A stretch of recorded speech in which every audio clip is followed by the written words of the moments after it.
এই ଆଜିର ଜୟ ଜଗନ୍ନାଥ ଇଏ ସଭା ଭାଷଣ ଦେବାର ସଭା ନୁହେଁ। ଆମର ଯେଉଁମାନେ ଆଜି ମଞ୍ଚାସୀନ ହୋଇଛନ୍ତି ସେମାନଙ୍କ ବିଷୟରେ ତ ତମେ ଜାଣିସାରିଲଣି। ମୋତେ ଧନ୍ୟବାଦ ଦେବାକୁ ଏ ସଭା ନିଷ୍ପତ୍ତି ନେଇଛି। ପ୍ରକୃତରେ ମୋ ପାଖରେ ଭାଷା ନାହିଁ। ଏ ମାନି ଗୁଣି ଜନମାନେ ଯେଉଁମାନେ ତମମାନଙ୍କୁ ଭାଷଣ ମାଧ୍ୟମରେ ନିଜର କାର୍ଯ୍ୟସୂଚନା ସୂଚାଇ ଦେଇଛନ୍ତି ସେମାନଙ୍କୁ ମୁଁ କୋଟି କୋଟି ପ୍ରଣାମ କରିବା ସହିତ ଅନେକ ଅନେକ ଧନ୍ୟବାଦ ଅର୍ପଣ କରିବି। କାହିଁକି ନା ସେମାନେ ବହୁ ଦୂର ଦୂରାନ୍ତରୁ ଆସି ତୁମମାନଙ୍କ ମନରେ ହସ ଫୁଟାଇ ଦେବା ପାଇଁ ଏ ସୁରଭି କାର୍ଯ୍ୟକ୍ରମକୁ ସଫଳତା ଦେବା ପାଇଁ ଟାଙ୍ଗୀ ବ୍ଲକରେ ଛଣେଗିରି କ୍ଲଷ୍ଟରକୁ ଉଚ୍ଚ ସ୍ଥାନରେ ରଖିବା ପାଇଁ ଆସିଛନ୍ତି। ସେହି ଜଗନ୍ନାଥ ସେମାନଙ୍କୁ ଆଣିଛନ୍ତି। ତେଣୁ ସର୍ବପ୍ରଥମେ ଆଉ ଗୋଟିଏ କଥା କହିବି, ଏ ଦୋଳଯାତ୍ରା କେବଳ କହ୍ନେଇ ପାଇଁ। ତମେମାନେ ହେଉଛ ଏ ଦୋଳଯାତ୍ରାର ସମସ୍ତେ ଗୋଟିଏ ଗୋଟିଏ କହ୍ନେଇ। ଯଦି କହ୍ନେଇ ନଥାନ୍ତା ତାହେଲେ ଏ ଦୋଳଯାତ୍ରା ଆଜି ହୋଇନଥାନ୍ତା। ଏ ଦୋଳଯାତ୍ରାର ଗୋଟିଏ ଉଦ୍ଦେଶ୍ୟ କହ୍ନେଇ ଆମର ରମ୍ଭାଗୁନି ଗାଁରୁ ଛରପାରି ଗାଁରୁ ଯାଇକି ଓଡ଼ିଶାରେ ଏବଂ ଭାରତବର୍ଷରେ ଏବଂ ବିଶ୍ୱ ଦରବାରରେ ଯେପରି ନାମକରଣ କରୁ ତା ନାଁକୁ ସୁନାମ ଅକ୍ଷରରେ ପ୍ରତିପାଳନ କରୁ।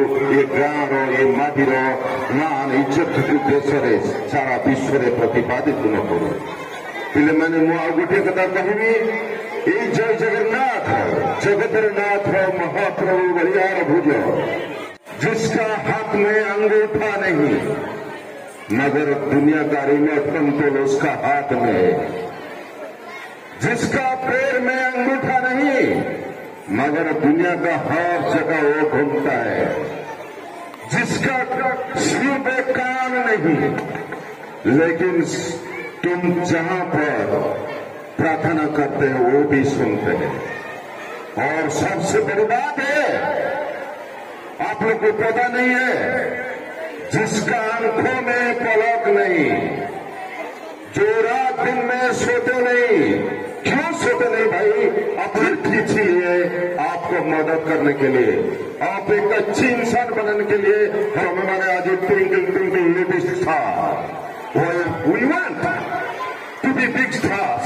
मैं इसीलिए कहता हूं, my dear students, remember character is the priceless. If you keep your character untarnished, then you feel that self-reliance is the most important point of your life.